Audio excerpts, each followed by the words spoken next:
You may not be as familiar with Carly Fiorina as the other possible Republican presidential hopefuls.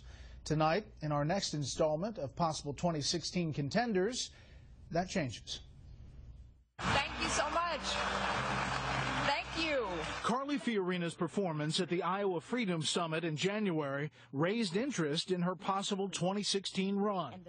And one soundbite aimed at the likely Democratic nominee seemed to get the most play.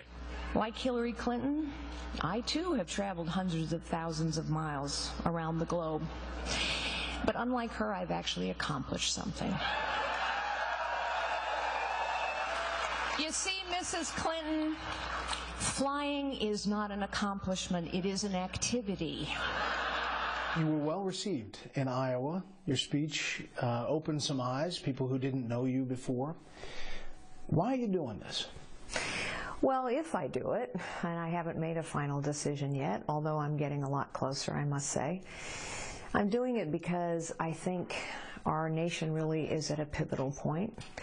I think we're running out of time to get some really important things done. And I think maybe we need to return to a citizen government where it's not just professional politicians who step forward when their nation calls them, but people who have relevant experience from other aspects of life. This would not be Fiorina's first foray into politics.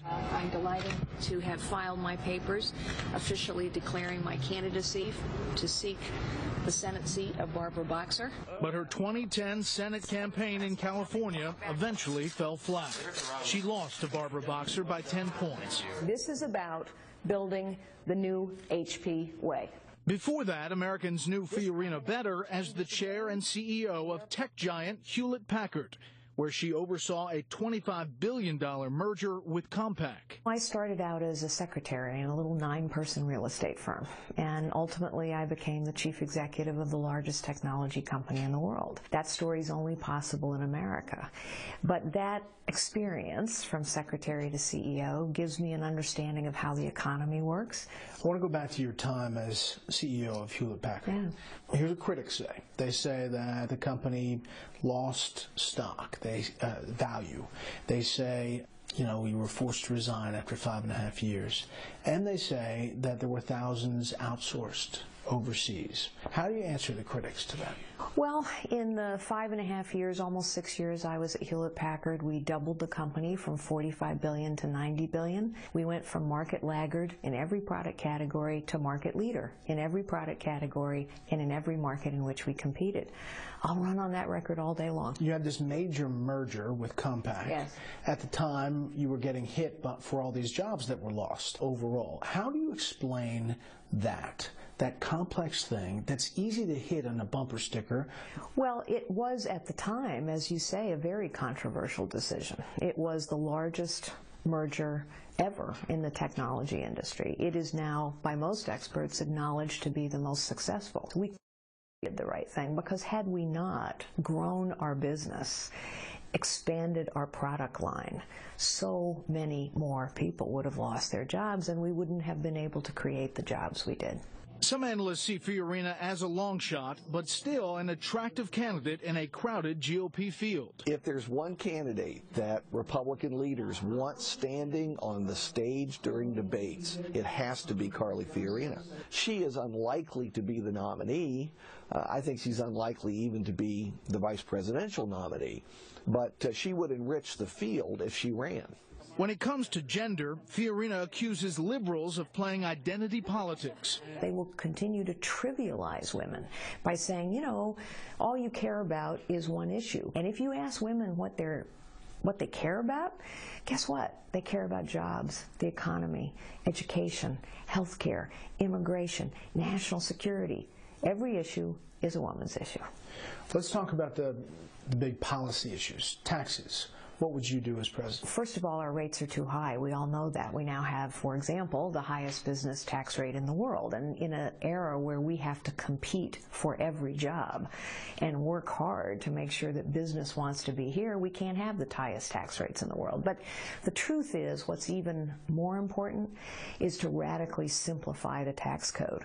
Obamacare. And healthcare in general. Well, we have to repeal Obamacare. We have to, because it's too complicated for anybody to understand. I'm a cancer survivor. Of course people with pre-existing conditions need to be covered. Of course people who truly can't afford it need to have access to quality, affordable healthcare. But let's try the one thing we've never tried, which is real competition. You're pro-life? I am pro-life. And the majority of Americans are coming around. I think science is proving us right every day. A woman who faces a terrible choice deserves our empathy, always, and our support, not our judgment, not our condemnation.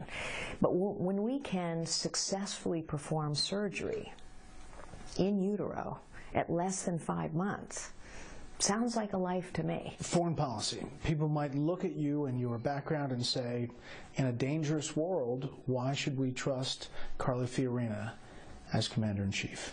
I've sat across a table from Vladimir Putin. I know most of the leaders in the Middle East. I know most of the European leaders. I've done business in China for 20 years.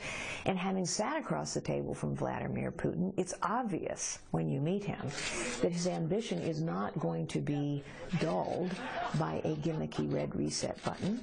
Contrast for a moment the leadership of King Abdullah, who I also know well. Contrast his leadership when a Jordanian pilot is burned alive. What does he do? He immediately executes 2 convicted terrorists and begins bombing. What does Hillary Clinton and Barack Obama do when our embassy is purposefully attacked by terrorists on the anniversary of 9/11? They spend a month blaming an American videographer, and a year later we've arrested 1 person, and Hillary Clinton asks, what difference does it make? It makes all the difference in the world. Would you put troops back into Iraq to fight ISIS? Well, I would not have withdrawn all of our troops from Iraq in the first place. I think we mismanaged going into Iraq, and I think we mismanaged going out. But, Brett, there's a problem. We have a huge problem, obviously, with ISIS. They're evil. They have to be defeated. What do you make of the rhetoric that's coming out of this administration on this issue? I find it inexplicable, honestly. I was at the National Prayer Breakfast. What a wonderful event.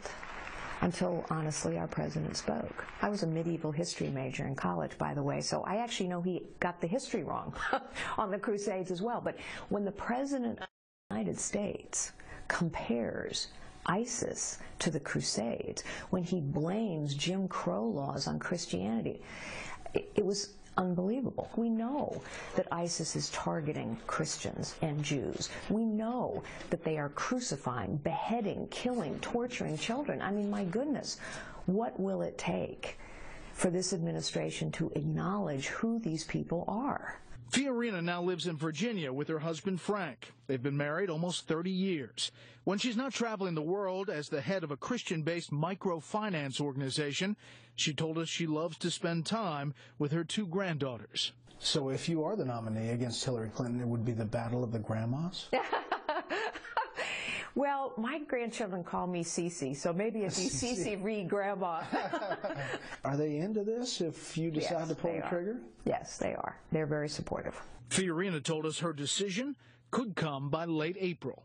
We have this thing called Candidate Casino where these panelists bet. They have $100 and they bet on the candidates so far. They haven't put any money on you yet. What would you tell them? Well, I think it's a little early for betting. I would also say that the stakes are very high for our nation, and we have to win in 2016. And when the stakes are high and you have to win, conventional wisdom is usually wrong. I started as a secretary. Being underestimated is kind of the story of my life.